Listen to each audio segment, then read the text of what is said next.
My daughter locked me in the basement of my own house and told the neighbors I had dementia. The last thing I heard before the bolt slid home was my son-in-law on the phone saying, "The old man finally lost it. It's safer this way." He didn't know I still had my hearing aids in. He didn't know I heard every word. I am Leonard Ashcroft. I'm 69 years old.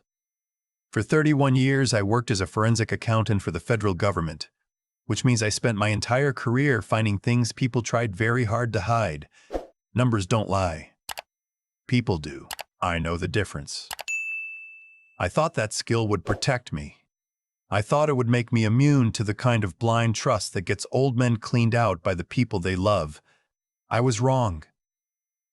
And it took being locked in a room in my own home to understand exactly how wrong I had been. If you've ever handed everything you had to your children and watched them look right through you, hit the like button. Because you are not alone in this. And before I tell you how I got out of that basement, how I listened to my daughter, plan my future from a chair above my head, and what I found when I finally got to that filing cabinet, tell me in the comments where you're watching from. I need to know someone is out there. It started with a fall. Not the kind of fall I'm talking about now, not a betrayal. An actual fall. 8 months ago, I slipped on ice on my back porch in the early morning. Cracked 2 ribs and bruised my hip badly enough that I needed a cane for a month. My daughter drove 4 hours from Charlotte when she heard, and I was grateful. That's the word I keep coming back to. Grateful. Like a fool. She arrived with casseroles and a concerned face and a man I had met exactly 3 times before, her husband Nolan. He was 41, broad-shouldered, soft-spoken in the way that some men are soft-spoken, because they've learned it gets them further than being loud. He worked in real estate. Not the kind where you sell houses to families, the kind where you acquire distressed properties, flip the paperwork, and move the money somewhere else before anyone gets curious. I didn't know that yet. I just thought he had a weak handshake. They stayed a week. Then they said they were worried about me living alone. Then my daughter started using the word arrangement, which I had never heard her use before in that particular soft, careful way. She meant it to sound like a gift. It felt like the setup to something I couldn't quite see yet. I told her I was fine. I had been fine for 6 years since her mother passed. The house was paid off. The pension was steady. I had a garden in the back, 3 close friends from my years at the bureau, and enough sense left in me to know when my eggs were burning. I didn't need an arrangement. She came back 3 weeks later, this time without calling first. She brought a man she introduced as a wellness coordinator, which is apparently a real job title now. He asked me to describe my daily routine. He asked me if I ever forgot things. He asked me how I felt about living alone at my age. I answered every question plainly, and he wrote things on a clipboard, and I noticed that my daughter did not look at me once while he was in the room. She looked at him, and I thought, this is not a wellness visit. This is an audition. I mentioned this to my friend Walter Osgood when we had lunch the following Thursday. Walt had been my supervisor at the agency for 12 years, and he had a way of being direct that I always appreciated. He listened to everything I told him, and then he set down his fork and said, "Len, they're building a case." I asked him what kind of case. He said the kind that ends with someone else's name on your bank account. I drove home and called my daughter. I told her I didn't want any more wellness visits, and I didn't want to discuss any arrangements, and I was perfectly capable of managing my own life. She cried. She said she was just trying to help. She said losing her mother had been hard, and she couldn't bear the thought of losing me too, and I believed her. Because she is my daughter. Because I still, after everything, wanted to believe her. That was my second mistake.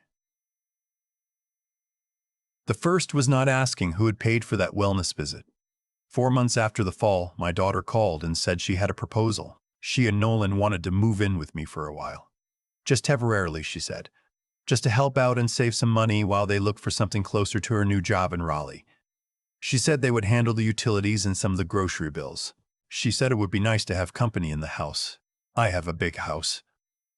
4 bedrooms, a full basement I used as a home office, a wraparound porch I built myself in 1987. I told her yes. Because she was my daughter. Because she was my daughter. Because the house did feel large some nights. Because I missed having people in it. They moved in on a Tuesday. By Thursday, Nolan had found the filing cabinet. I keep everything in that cabinet. Tax records going back 20 years. The deed to the house. The pension paperwork. The account statements. The life insurance policies. 2 notarized copies of my will. I keep it locked. I always have. Not because I'm paranoid, because I'm a forensic accountant. And I know that a filing cabinet is where a life is stored. And you don't leave that unlocked any more than you leave your front door open. The lock had been pried. Gently. With something thin, the scratches were faint.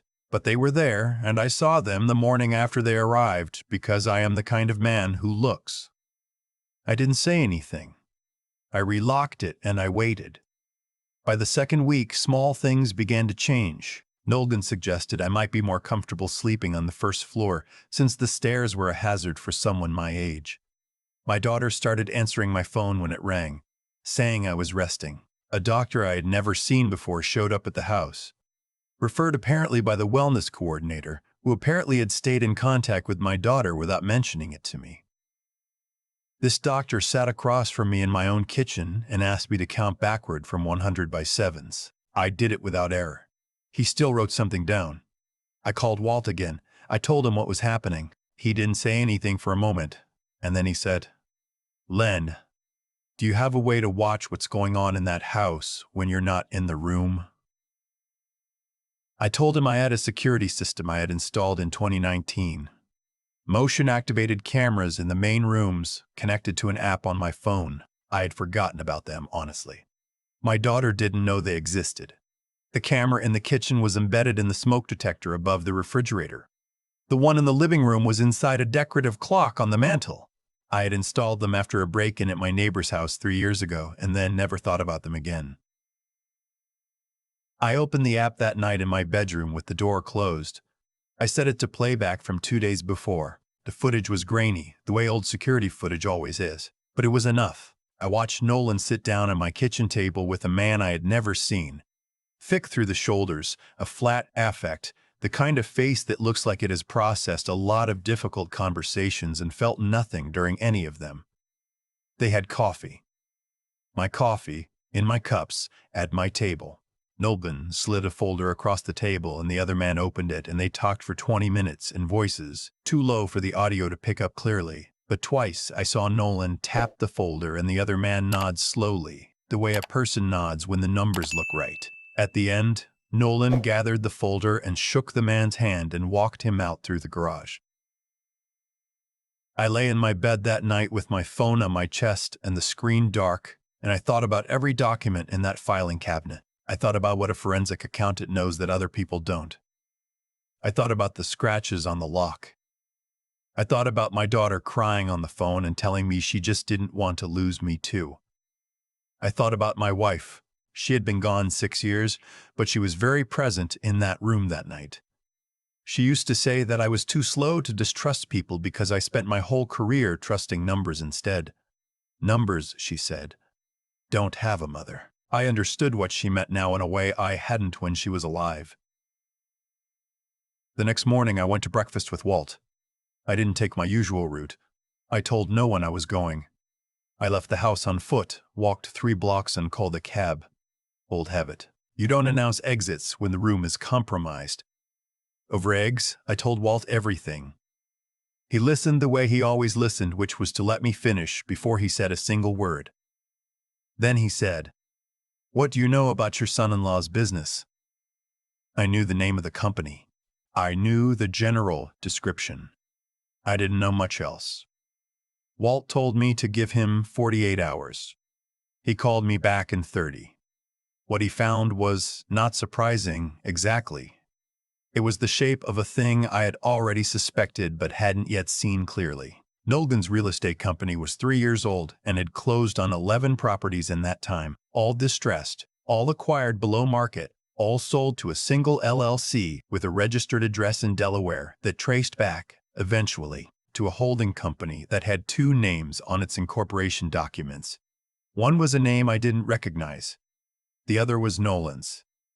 That's the structure you build when you want money to travel and not be followed. I had spent 30 years spotting exactly that, but there was something else Walt had found. A civil suit filed 14 months ago in which Nolan had been named as a defendant in a dispute over a property transaction. The suit had been settled out of court. The settlement terms were sealed, but the amount cited in the initial complaint before the sealing was significant enough that I understood immediately why my filing cabinet had been pried open. He needed a way out of a debt, and he had married into what he thought was the solution. I sat with that for a moment. My daughter, I needed to understand her role in this. I needed to know if she was the plan or if she was being used the same way I was. I went home. I was careful and quiet about it. I put on the television in the living room at a volume I knew carried through the house, and I sat down in my armchair the way I always do in the late afternoon, and I let them think I was settled. Then I opened the camera app. I watched the feed from my bedroom camera, which I had never told my daughter about, embedded in the smoke detector above the dresser. They were in there. My bedroom. Sitting on the edge of my bed with the closet door open. My daughter was holding a document. I recognized the cover page from the thumbnail on the screen. It was my will. Nolan was pacing. He was saying something, and I turned the audio up as far as it would go and caught fragments. He said the timeline was getting tight. He said the doctor's report needed to be filed before the end of the month. He said something about power of attorney that turned my blood to something cold and deliberate and very, very still inside my chest. My daughter didn't look up from the document. She said in a voice I want to describe accurately, so you understand what I mean when I say I finally understood. She said, "He won't fight it. You know how he is. He still thinks this is about caring for him." I sat in my armchair in the living room, and I did not move and I did not make a sound. The television murmured. I stared at the wall, and something very old and very certain settled into place in my chest. The love was still there. It didn't leave all at once, but it stepped back, the way a surgeon steps back from an operating table, and the part of me that had spent 30 years doing this for a living stepped forward. I did not panic. I did not confront them. I did not call my daughter into the room and ask her to explain what I had heard. I know what happens when you reveal what you know too early. The evidence scatters. The story changes. The window closes. Instead, I spent the next 3 days being exactly what they expected me to be. I was slow at breakfast. I misplaced my keys twice in view of my daughter, which was deliberate. I put them in my jacket pocket instead of the bowl by the door and then asked if she'd seen them. I mentioned at dinner one night that I had been feeling foggy lately and wasn't sure what day it was. My son-in-law looked at my daughter across the table with an expression I was not supposed to catch. Meanwhile, I had done several things they didn't know about. The first was a phone call to my attorney, not the one listed in the filing cabinet whose name I had given my daughter 2 years ago during a normal, innocent conversation about estate planning. A different attorney, a woman named Adele Baxter who had worked federal cases with Walt years before, who was meticulous and fast and who owed me nothing, which meant I could trust her completely. I met her at her office on a Wednesday morning while my daughter thought I was at a doctor's appointment. I gave Adele the camera footage I had exported to a thumb drive. I gave her the information Walt had found on Nolan's business dealings.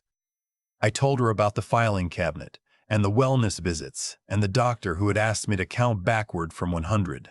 Adele listened and took notes, and at the end she said, "They're going for a competency declaration.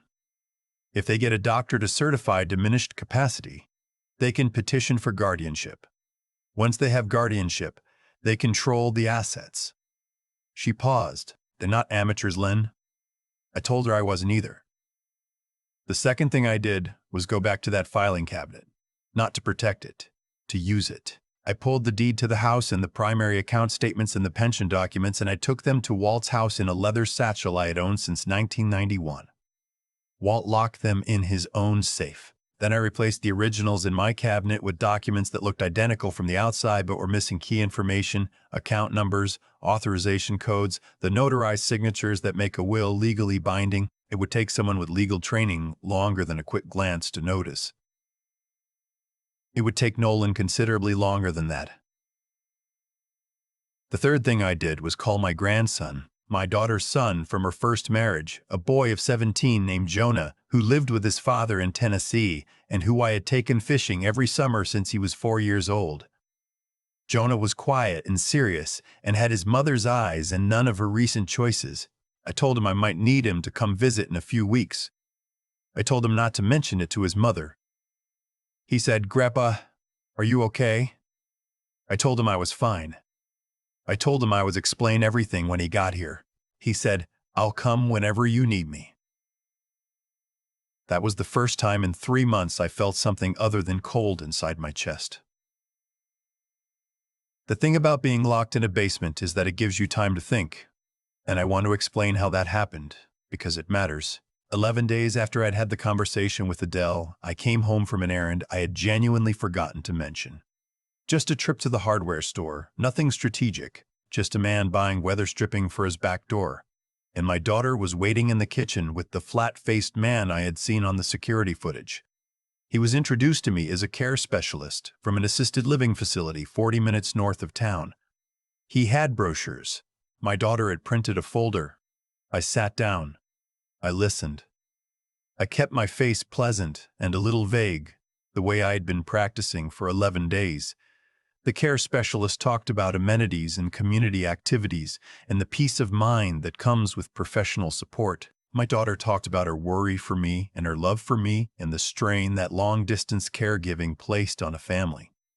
Nolan stood by the door with his hands in his pockets and said nothing. At the end of the presentation, the care specialist asked if I had any questions. I said I needed to think about it. My daughter said, in that particular soft, careful voice, "Dad, I think it would be best if we got the paperwork started tonight, just to have it ready." She pushed the folder across the table toward me. I looked at the folder across the table toward me. I looked at the folder. Inside, visible through the clear plastic cover, was a document I recognized from the description Adele had given me. A medical power of attorney form, already filled in with Nolan's name. I picked up the folder.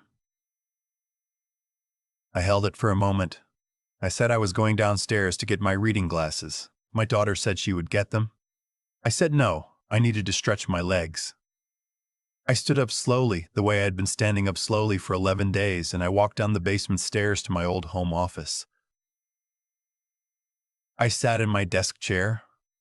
The door at the top of the stairs opened. My son-in-law's footsteps came down, not fast, not alarmed. Just even and deliberate. He pulled the door shut behind him. Then I heard the bolt. I sat there in the dark listening to footsteps go back up the stairs and the murmur of voices in the kitchen. And I thought for a moment about what it means to be locked in a room in your own house by the people who drove 4 hours to bring you casseroles. Then I felt under my desk for the edge of the false bottom I had installed in the center drawer in 2020, during the first year of the pandemic, when I had a lot of time and not much to do. Inside was a prepaid phone I had bought 3 weeks earlier at a drugstore 2 towns over, cash, and Walt's number written on a piece of paper in my own handwriting. Because I don't trust myself to remember a number under pressure. I texted Walt 4 words, basement. Now, bring Adele. Then I sat in my chair in the dark and waited and listened and stayed completely calm because I am 69 years old and I have been doing difficult things calmly for most of my adult life, and a locked door has never once been a permanent condition. Walt arrived in 40 minutes. Adele was with him, and she had brought someone else. A detective from the county sheriff's department named Reginald Foote, who had worked financial crimes before moving to general investigations, and who, according to Adele, had very little patience for what he called elder exploitation dressed up as family concern. They didn't come in quietly. They knocked on the front door, and they identified themselves. And when my daughter opened the door, the expression on her face was not, as she would later claim, confusion. It was calculation. A very fast, very practiced recalibration that I caught because I was watching through the narrow window at the top of the basement wall. The one that looks out on the front porch. The bolt on the basement door was opened by my daughter, who said she hadn't realized I was down there, who said it must have been an accident, who said she had been so worried about me wandering. I came up the stairs without my cane, which I had not actually needed for 7 months, and I stood in my kitchen with the camera footage and the financial records and Adele's prepared brief, and I looked at my daughter and I let her see that I had stopped pretending. She started to cry. She said she had only ever wanted to help me. She said she loved me. She reached out and I stepped back, not dramatically, just honestly. I said, "I know you think you do. I don't think you know what love is supposed to look like." Nolan tried to leave through the garage. Detective Foote was standing in the garage. What followed was not fast. These things rarely are.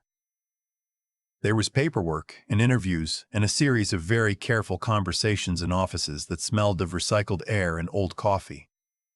The medical power of attorney form was never signed. The competency declaration was never filed. The account information Nolan had photographed in my filing cabinet led, with some investigation, to the shell company structure Walt had identified, and when cross-referenced with the sealed civil settlement, gave the district attorney enough to open a case.